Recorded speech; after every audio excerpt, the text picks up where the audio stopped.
Ce documentaire pourrait choquer certains téléspectateurs.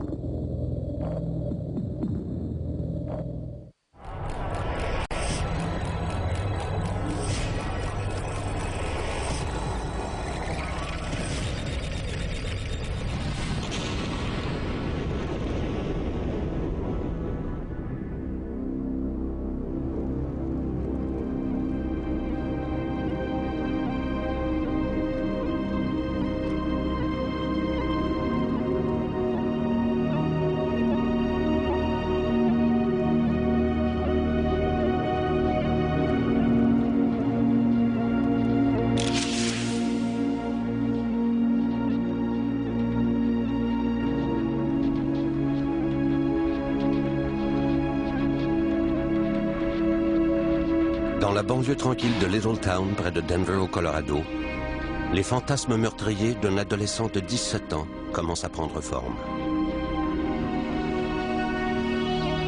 Lui et un camarade, qu'on surnomme Vodka ou V, ont l'intention de commettre un acte d'une telle violence que leur nom passera à l'histoire.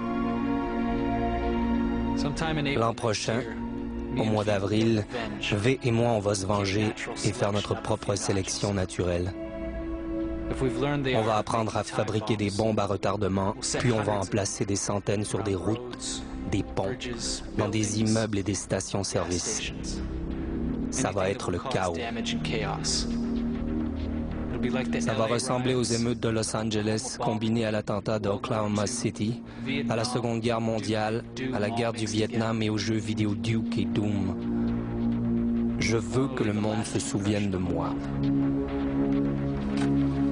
Un an plus tard, le 20 avril 1999, Eric Harris et un autre élève de Columbine, Dylan Klebold, commettront la pire tuerie de l'histoire américaine à être perpétrée dans une école. Ils tuent 12 élèves ainsi qu'un enseignant et blessent 23 personnes avant de s'enlever la vie. Ce film relate les événements tels qu'ils se sont déroulés entre 11h08 et midi 8 en ce tragique mardi matin d'avril. Pendant des années, l'horreur de ce massacre a échappé à toute explication. Mais de nouvelles informations au sujet de la tuerie et des événements qui l'ont précédée ont récemment été rendues publiques.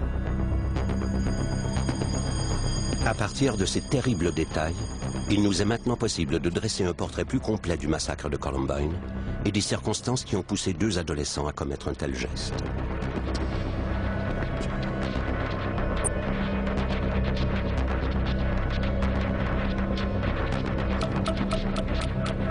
« 11h08. Plus que 3 minutes avant l'arrivée d'Eric Harris à l'école Columbine. NBK m'accompagne. Tout ce que je vois, tout ce que j'entends m'y fait penser. J'ai parfois l'impression de jouer dans un foutu film. NBK est le nom de code donné par Eric et Dylan au massacre qu'ils planifient. Ces lettres correspondent au titre du film Natural Born Killers, le film fétiche des deux adolescents. Il relate l'histoire de Mickey et Mallory, deux tueurs fous que l'on transforme en célébrités médiatiques. Eric et Dylan s'identifient aux héros du film, et tout comme eux se considèrent comme des êtres supérieurs.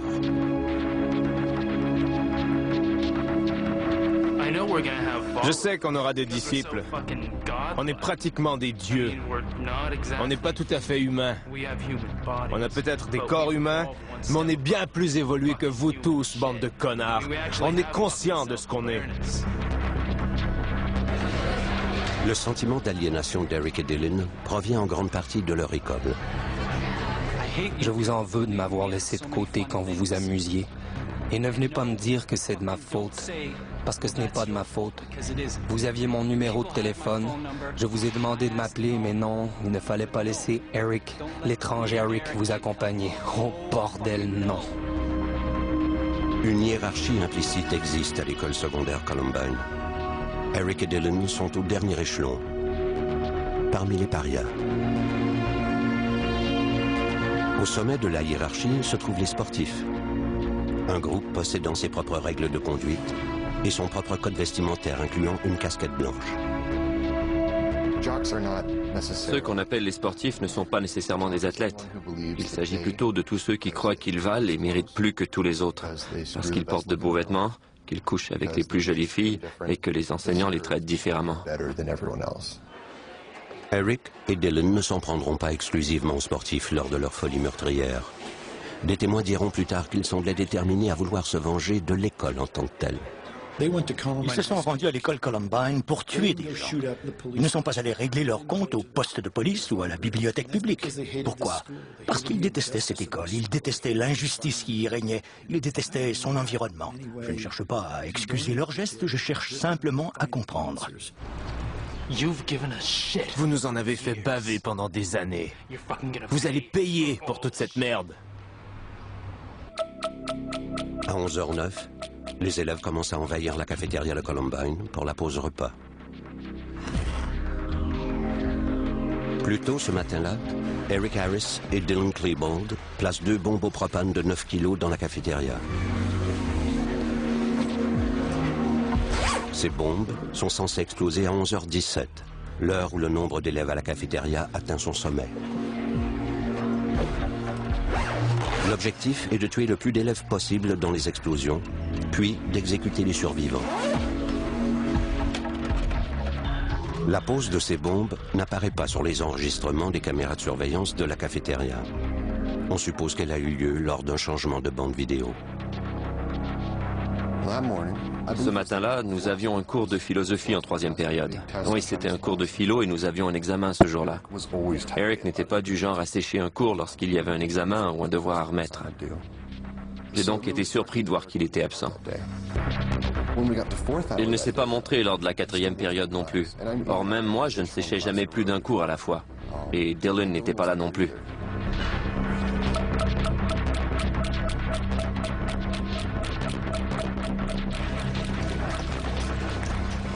Un autre élève de Columbine, John Savage, âgé de 17 ans, sort de son cours de musique.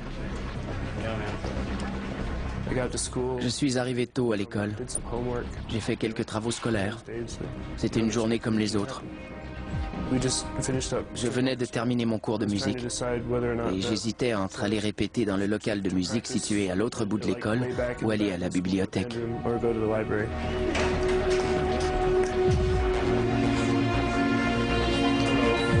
Parmi les surveillants ce jour-là se trouve Dave Sanders, un entraîneur sportif apprécié des jeunes et capable de tirer le maximum des élèves les moins doués.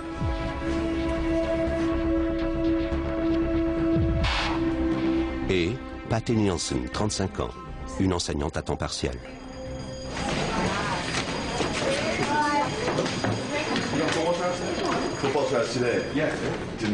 Elle rentre habituellement à la maison aussitôt ses cours d'art terminés. Mais aujourd'hui, elle est chargée de la surveillance des corridors qu'emprunteront bientôt des centaines d'élèves en direction de la cafétéria.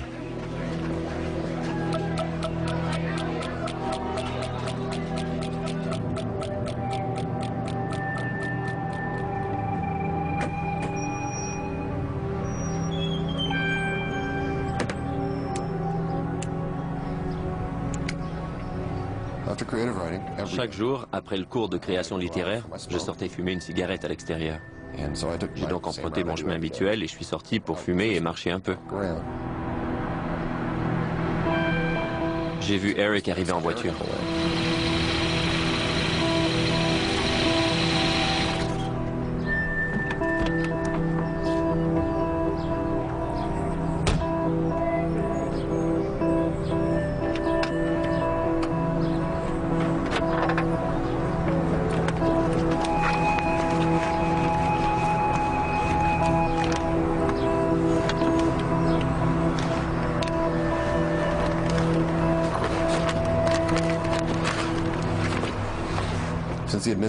Puisqu'il avait manqué de cours, je suis allé à sa rencontre pour savoir ce qui se passait. Je lui ai crié des noms, il a ri et il m'a crié des noms à son tour. Nous avions souvent ce genre d'échange. C'est vraiment surprenant qu'il ne m'ait pas tiré dessus pour ça. Eric, que l'on aperçoit ici, et Brooks ont eu dans le passé une relation plutôt orageuse. Un an auparavant, Brooks découvre son nom sur le site web d'Eric. Eric menaçait alors de le tuer.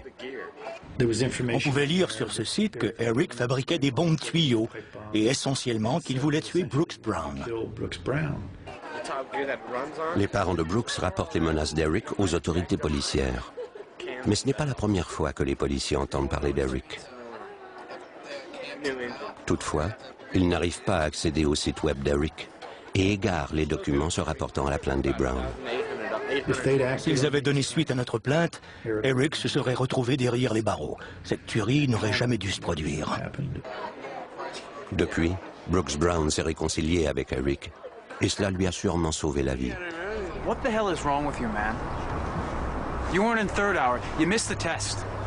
It doesn't matter anymore. Je lui ai dit, tu as manqué un examen important. Il m'a répondu, ça n'a plus d'importance. Et il a ajouté, Brooks, je t'aime bien maintenant, alors rentre chez toi. Go home.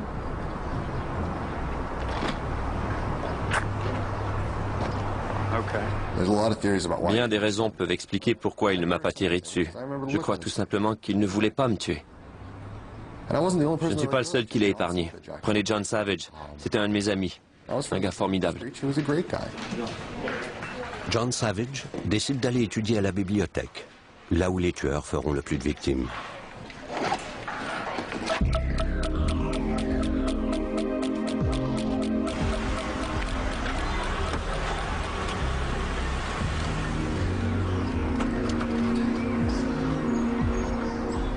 Eric et Dylan se présentent à l'école avec tout un arsenal. Après l'attaque, la police dénombrera 2 carabines à canoncier, 2 pistolets 9 mm et 99 engins explosifs, dont les 2 bombes au propane de 9 kg dans la cafétéria et des bombes pour piéger chacune de leurs voitures. Ils ont mis 1 an à accumuler ces armes. 1 an à planifier un massacre destiné à rayer leur école de la carte.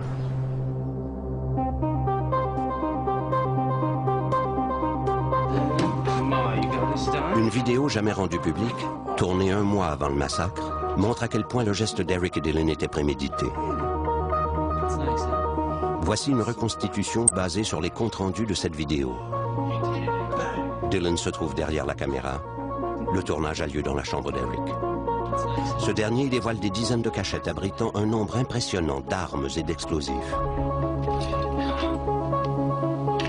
Comment a-t-il réussi à dissimuler une telle collection d'armes meurtrières?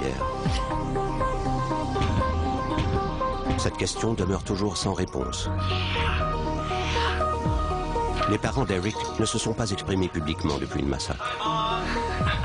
Toutefois, à la fin de la vidéo, Eric se lance dans un petit numéro qui montre qu'il maîtrise parfaitement l'art de la supercherie.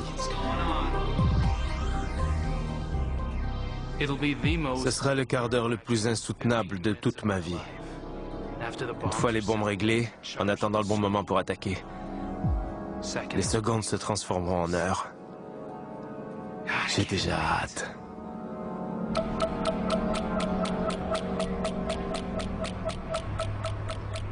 Dans un coin du stationnement de l'école, Neil Gardner mange une bouchée en compagnie d'Andy Martin, un agent de sécurité à l'école Columbine. Gardner est policier. Sa tâche consiste à veiller sur les élèves et professeurs de l'école. Il a aperçu Dylan Klebold dans le passé, mais ne connaît pas Eric Harris. Et il semble ignorer qu'Eric et Dylan ont déjà eu des démêlés avec la justice.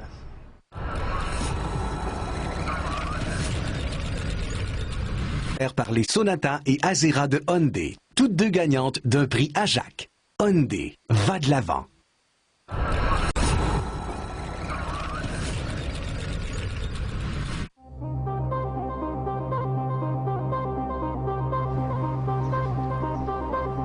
« 15 mois plus tôt, ils forcent la portière d'une camionnette pour voler du matériel électrique.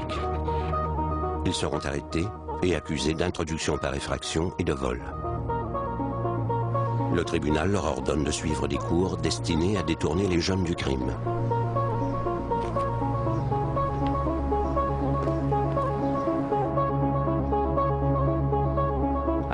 Je suis heureux de pouvoir dire que grâce à ce cours et à d'autres expériences allant en ce sens, je vais tout faire pour gérer ma colère. Mais le journal personnel d'Eric raconte une toute autre histoire. Les États-Unis sont censés être le pays de la liberté, non?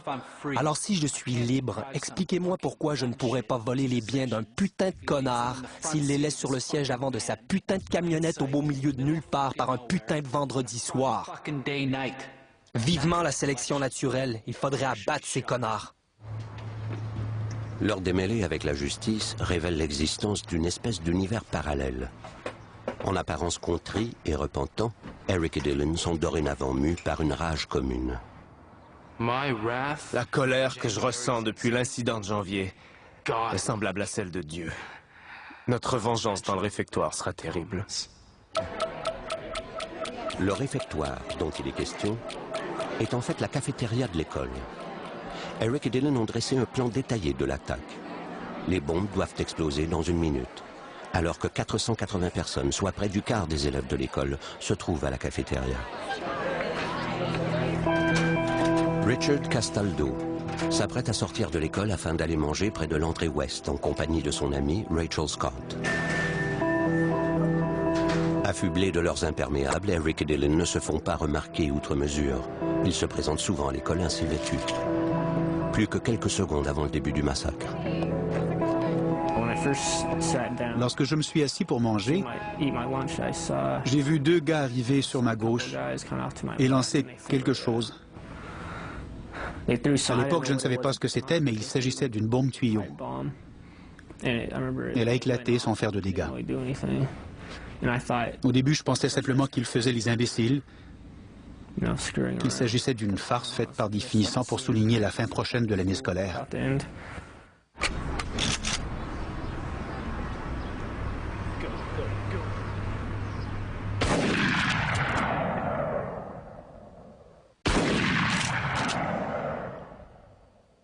Je crois que Rachel a été atteinte 1 demi-seconde avant moi.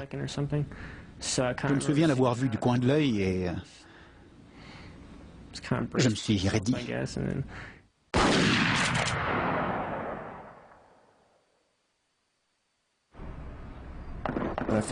Lorsque j'ai commencé à entendre des coups de feu, je ne savais pas exactement de quoi il s'agissait. On se dit pas, tiens, c'est sans doute un coup de feu. J'ai compris quand j'ai entendu une rafale d'armes semi-automatiques suivie d'une explosion. Je me suis alors mis à courir. J'ai immédiatement appelé mon père. Brooks m'a appelé et il m'a dit « Papa, il y a une fusillade à l'école ». J'ai tout de suite su que Eric était impliqué.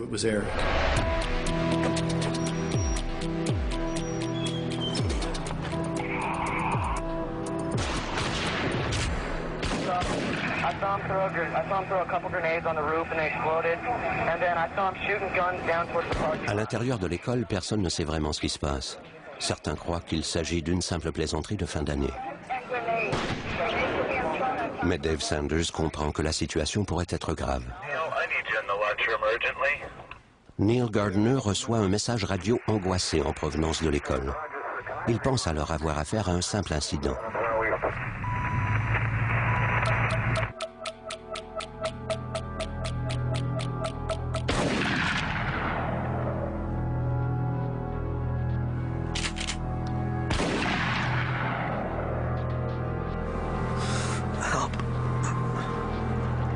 Sure.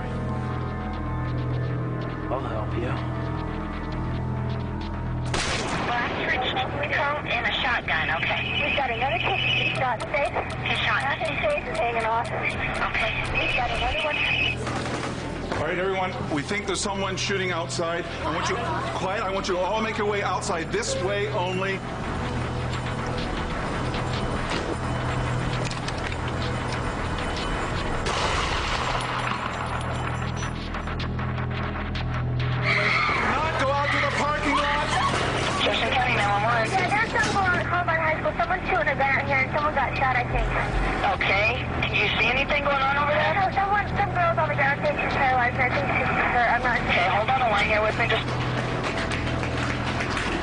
En quelques secondes, Dave Sanders et 2 autres membres du personnel font évacuer presque entièrement la cafétéria.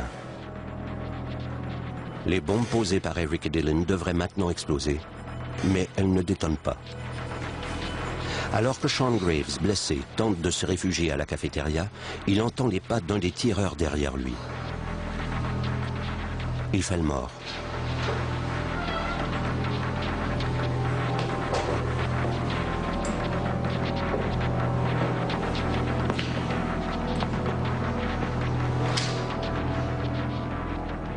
Dylan arrive et trouve une cafétéria apparemment vide. Il n'y a aucune cible en vue.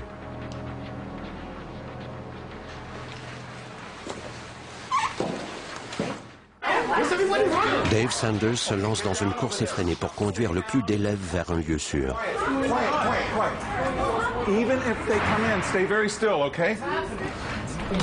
Au cours des 2 prochaines minutes, il parcourra les corridors et fera tout pour s'assurer que les élèves sont en sûreté. À l'étage supérieur de l'école, dans un laboratoire de sciences, Aaron Hansey, âgé de 17 ans, termine un travail.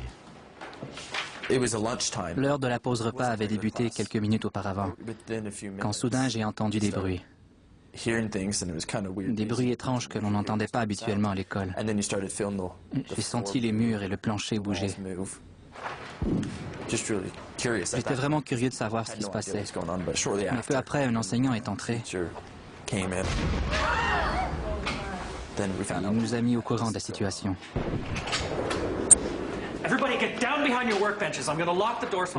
Un enseignant est entré. Il nous a dit que des gens tiraient des coups de feu dans l'école et que nous devions nous cacher derrière nos tables de travail. Il a ajouté qu'il verrouillait la porte de façon à ce que nous puissions sortir, mais que personne ne puisse entrer.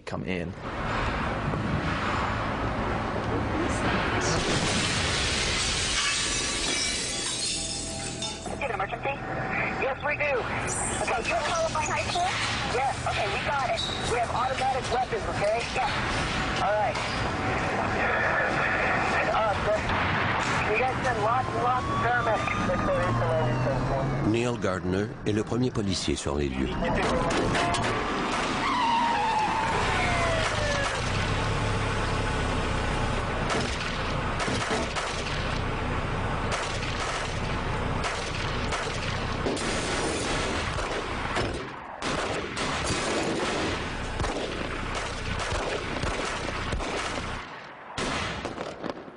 Code 33. Shots fired. Gardner croit, pendant un bref instant, avoir atteint un des tireurs. Après avoir échangé quelques coups de feu avec Gardner, Eric et Dylan entament leur folie meurtrière à l'intérieur de l'école.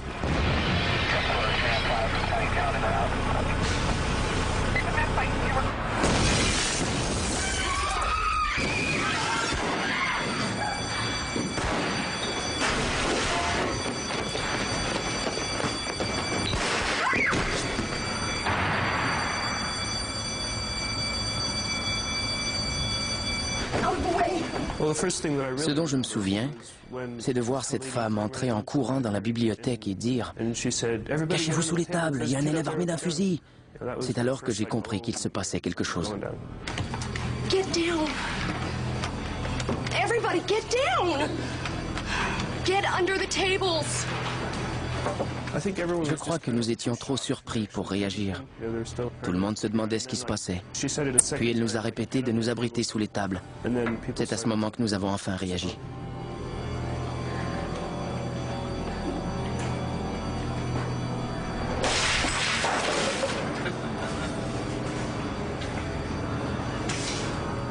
Au début, je pensais qu'il s'agissait d'un inconnu qui était entré dans l'école au hasard. D'une espèce de cinglé, quelque chose du genre. Je n'ai pas pensé un instant qu'il pouvait s'agir d'un élève de l'école.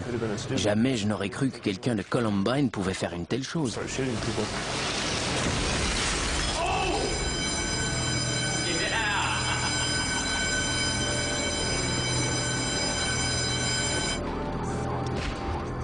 Je suis resté là à attendre. J'espérais simplement ne pas mourir. Jefferson County 911. Yes, I am a teacher at Columbine High School. There is a student here with a gun. He has shot out a window. I believe one kid has been shot. I've been Columbine High School. I don't know what's in my shoulder. If it was just a blast, who what? Okay, has anybody been injured, ma'am? Yes. Who is the student, ma'am? I do not know who the student is. Okay. We've got help on the way, ma'am. Okay.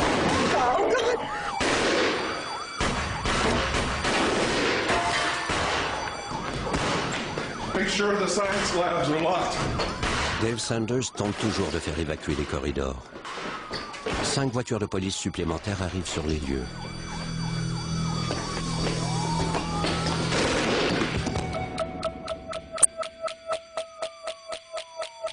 Aaron Hansey se terre toujours dans le laboratoire de sciences lorsqu'arrive un enseignant à la recherche d'une personne capable de prodiguer les premiers soins. Je lui ai dit que je pouvais l'aider. Puis nous avons traversé le corridor à toute vitesse. Il y avait encore des explosions et des coups de feu.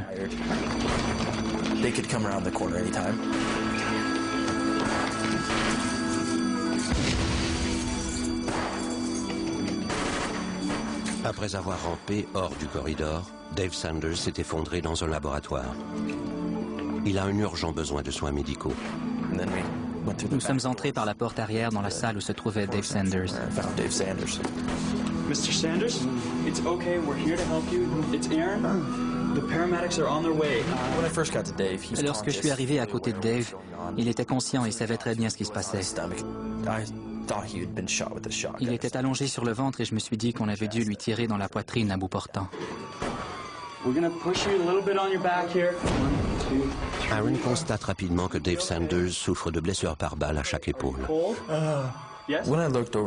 Lorsque j'ai évalué la situation, j'ai vu qu'on lui avait tiré dessus et j'ai compris que c'était grave. Mais il était lucide et très conscient de ce qui l'entourait. Teresa Miller, une enseignante, tente d'appeler le service 911, mais la ligne est constamment occupée.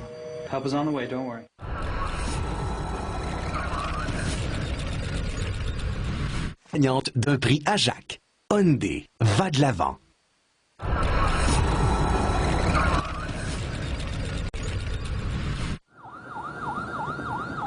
Il y a maintenant 6 unités de police devant l'école. Certains policiers rassurent les élèves effrayés et blessés se trouvant à l'extérieur de l'école, alors que d'autres installent un périmètre de sécurité. Respectant la procédure établie selon laquelle il faut en priorité contenir l'incident, aucun policier n'entre dans l'école pour affronter les assaillants.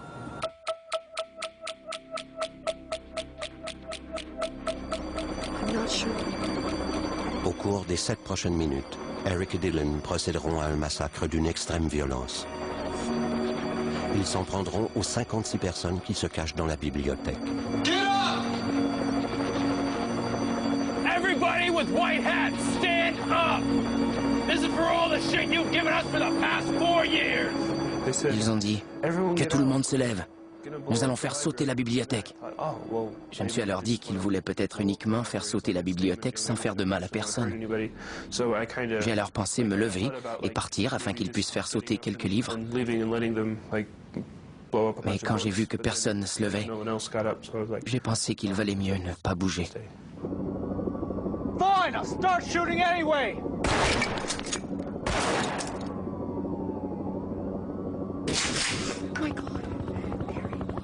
Okay, stay with me, ma'am. You're doing great. You are doing great, okay?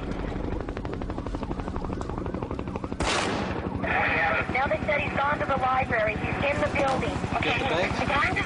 Ils sont arrivés au centre de la bibliothèque et j'ai pu les apercevoir. J'ai alors vu qu'il s'agissait de personnes que je connaissais. Ces 2 élèves que je considérais être des jeunes tout à fait comme les autres faisaient sauter des trucs et tiraient sur les gens. Je me disais, mais qu'est-ce qu'ils font? Let's go kill some cops.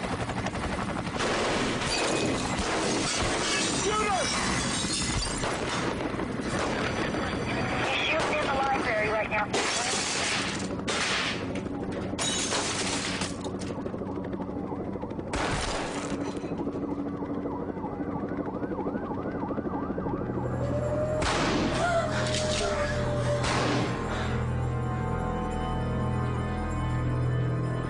quit your bitching.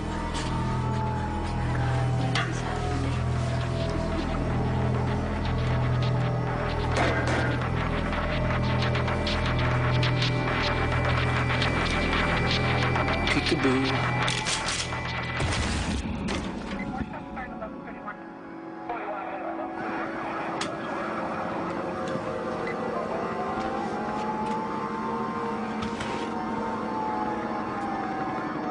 You want to die, huh?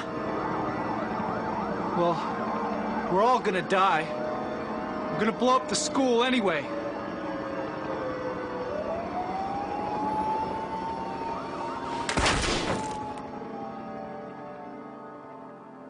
Reb! There's a nigger over here. Puis il y a eu d'autres coups de feu. Banging, gunshots.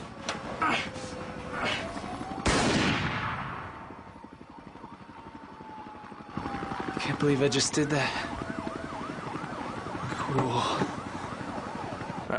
J'ai présumé qu'il lui avait tiré dessus, mais puisque je ne voyais rien, j'ai essayé de garder espoir.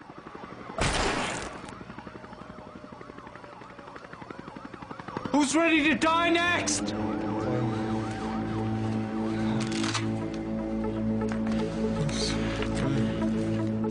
Aaron Hansey tente désespérément de garder Dave Sanders conscient.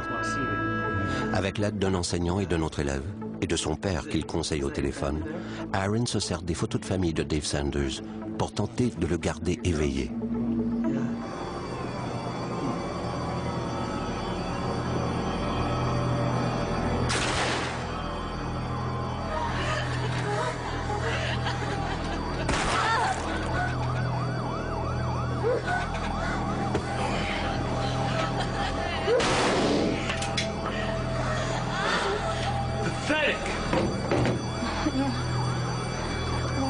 Don't let me die. You believe in God? Yes. Why, huh? Because I believe. Because my parents brought me up that way.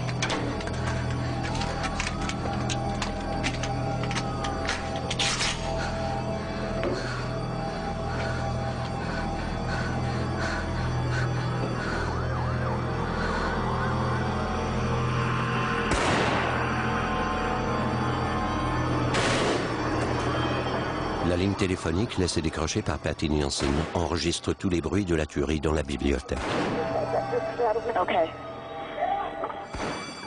J'ai vu ces bottes qui se dirigeaient vers moi à travers les rayons et je me suis dit, ça y est, je vais mourir. C'est vraiment affreux. Who's under there? Identify yourself. Je lui ai répondu, c'est John. Je le connaissais un peu et j'espérais qu'il se rappellerait que je ne faisais pas partie des sportifs et que je ne lui avais jamais manqué de respect. John Savage? Yeah.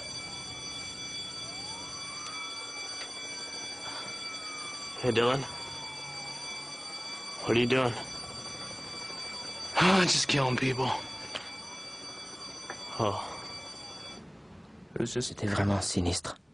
Je l'ai regardé et j'ai dit, est-ce que tu vas me tuer? Alors il a dit quoi? Il n'avait pas compris à cause des sirènes d'incendie, alors j'ai répété, est-ce que tu vas me tuer? No, man, just get out of here. Just run. Run. Run!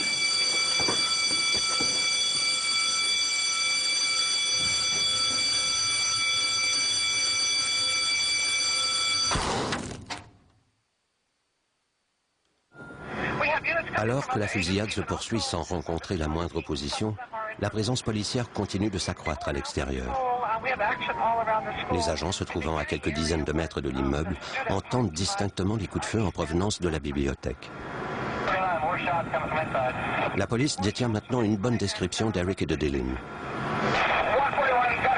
Mais aucun policier n'entrera dans l'école avant une trentaine de minutes. Plus tard, la police affirmera avoir reçu des informations à l'effet qu'un des tireurs se trouvait sur le toit et qu'ils étaient au nombre de 8. De plus, les problèmes de communication rendent la coordination encore plus difficile. L'une des choses que la police ne veut pas que les gens sachent, c'est que lors de ce 20 avril, alors que la tuerie se déroulait, alors que des enfants innocents se faisaient tuer, la porte extérieure de la bibliothèque était restée ouverte et les policiers restaient plantés là à côté de leur voiture et se contentaient d'écouter alors que ces enfants se faisaient tuer. Ils écoutaient et écoutaient, mais ils ne les ont pas sauvés. Ils les ont laissés se faire tuer. Et peu importe ce qu'ils disent, c'est inacceptable. Lorsqu'ils disent qu'ils ont sauvé plusieurs jeunes, c'est faux. Ces jeunes s'en sont sortis seuls. Personne ne les a aidés. Prenez l'exemple de Liza Kreutz. Cette fille s'est fait tirer dessus et est restée allongée sur le plancher, perdant connaissance à quelques reprises et baignant dans son sang. Lorsqu'ils l'ont finalement rejointe, vers 15h45, elle était encore en vie. Elle est vraiment chanceuse de ne pas être morte au bout de son sang. Je me suis dit qu'il était possible qu'il change d'idée. Alors j'ai couru aussi vite que j'ai pu, au cas où il déciderait de me tirer dans le dos.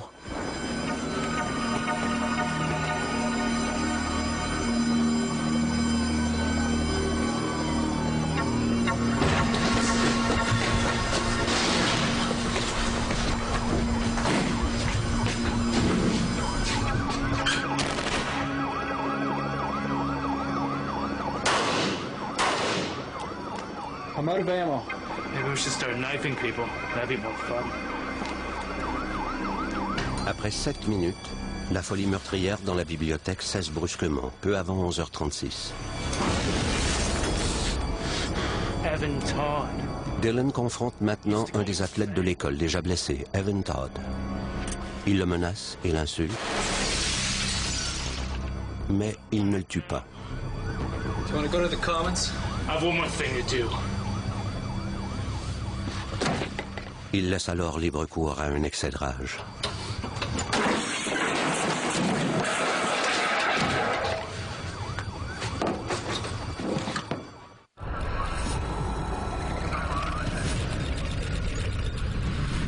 Jacques, Hyundai, va de l'avant.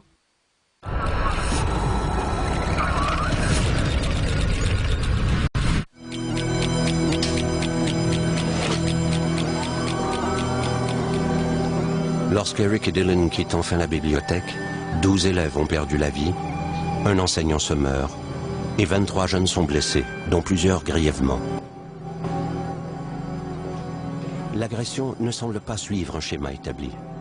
Les victimes semblent toutes avoir été choisies au hasard.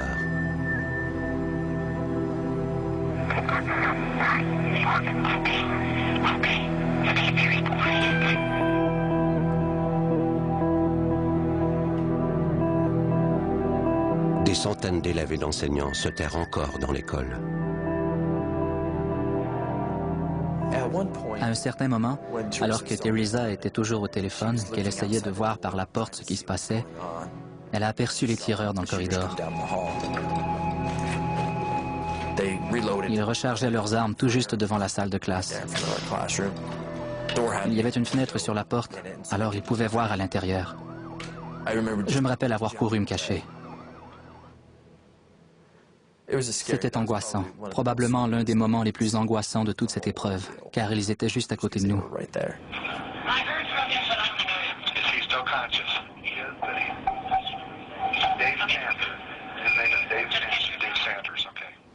J'ai su le lendemain matin que Dave était mort. Ça a été tout un choc. Je croyais qu'on pourrait sortir de là. Qu'il pourrait se faire opérer et se rétablir.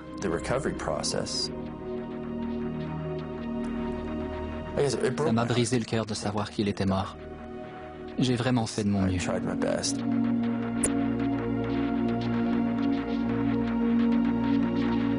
Eric et Dylan semblent maintenant errer dans l'école sans but précis.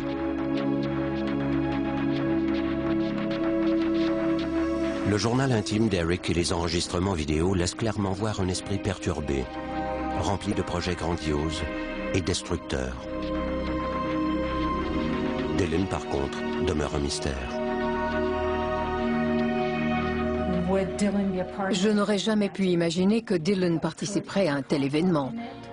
Est-ce possible qu'il se soit laissé entraîner dans tout ça? Selon moi, oui. Et Eric en est l'instigateur. Je le crois vraiment. J'ai discuté avec la mère de Dylan après la fusillade. Dylan essayait toujours d'être là pour Eric et de s'occuper de lui. Parce qu'Eric n'avait pas beaucoup d'amis, contrairement à Dylan. Les gens aimaient bien Dylan. Lorsque j'ai rencontré Eric pour la première fois, et même longtemps par la suite, je ne me doutais pas du tout qu'il avait toute cette colère en lui. Je crois qu'il n'était pas ainsi au début. Lorsqu'il était en première année, il était membre de l'équipe de foot. Il traînait avec nous. Nous faisions toutes sortes de choses.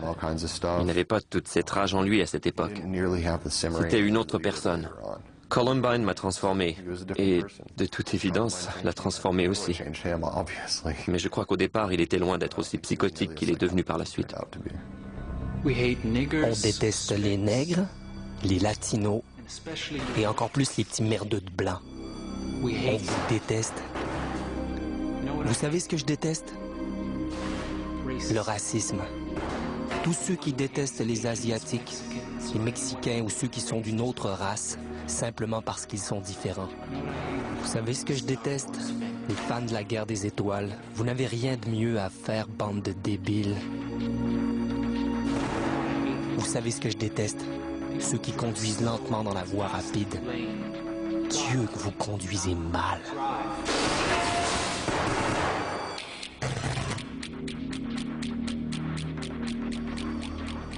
Eric tente de faire exploser une des bombes au propane de 9 kilos posées dans la cafétéria.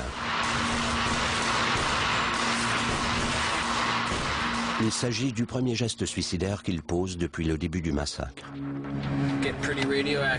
Au cours du mois précédent, on a prescrit à Eric du Zoloft, un antidépresseur fréquemment utilisé pour traiter le trouble obsessionnel compulsif. Mais son état semble plutôt empirer. Il a pris du Zoloft pendant 6 semaines, mais il a dit avoir des pensées meurtrières et suicidaires. Ce qui signifie qu'il pensait constamment à se faire du mal ou à faire du mal aux autres. Il savait que c'était dû aux médicaments, tout comme les médecins qui ont décidé de mettre fin à ce traitement.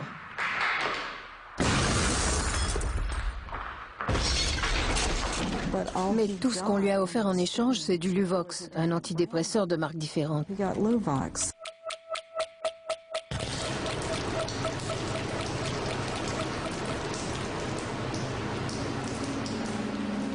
L'autopsie d'Eric révélera la présence d'une dose thérapeutique de Luvox dans son sang.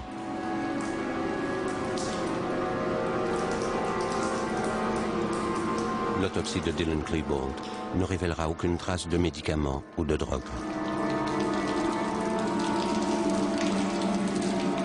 Les médicaments d'Eric ont-ils joué un rôle dans la tragédie de Columbine? Ou est-ce plutôt son état psychiatrique qui en est le grand responsable? Une chose est sûre, lorsque le père d'Eric apprend qu'il y a eu une fusillade, il pense immédiatement que son fils peut en être l'auteur.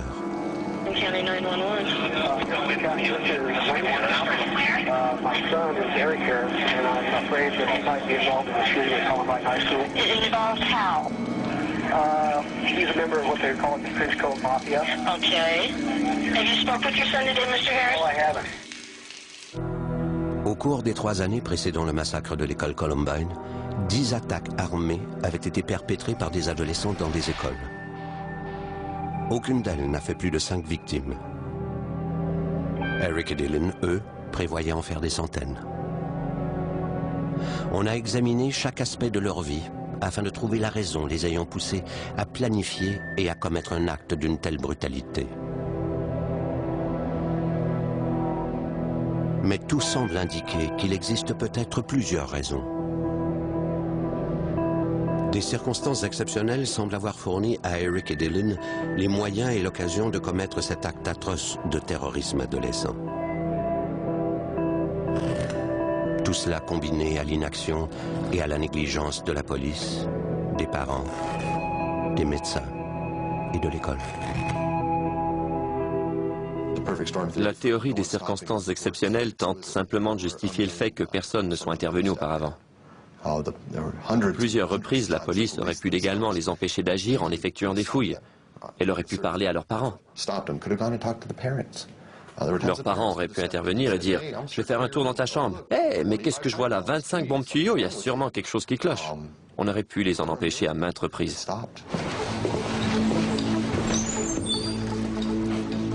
Alors que midi approche, Eric et Dylan retournent une dernière fois à la bibliothèque. Un groupe tactique composé de 6 policiers s'apprête à entrer dans l'école, mais par une porte située complètement à l'autre bout de l'immeuble. La police ratissera l'école, salle après salle, et atteindra la bibliothèque en dernier lieu, près de 3h30 plus tard. Depuis la tuerie de Columbine, la police locale a revu sa stratégie en cas de menace imminente. Les policiers sont maintenant formés à intervenir rapidement lors d'une fusillade.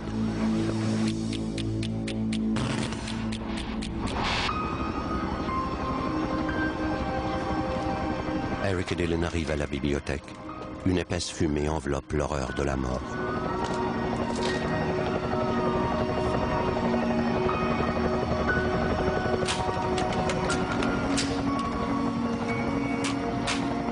Ils posent alors un dernier geste quasi suicidaire, avant de s'enlever la vie à quelques mètres d'un grand nombre de leurs victimes.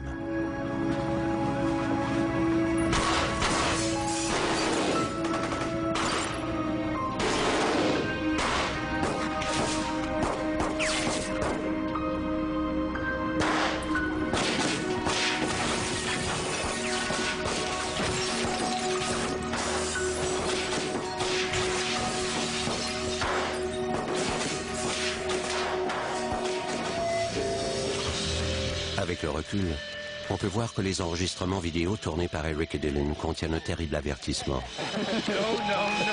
Mais rares sont ceux qui auraient pu imaginer que leur fantasme deviendrait réalité.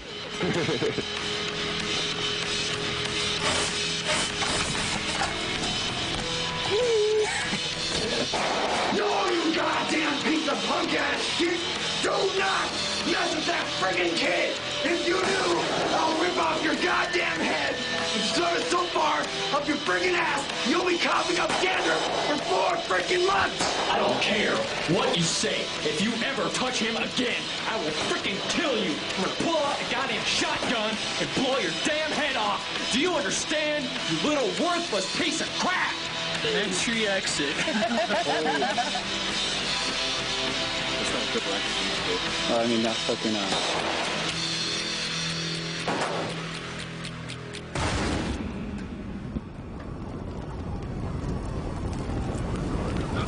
What do you got for name? Okay, last name is Eric. Yeah, we got it. First is Eric.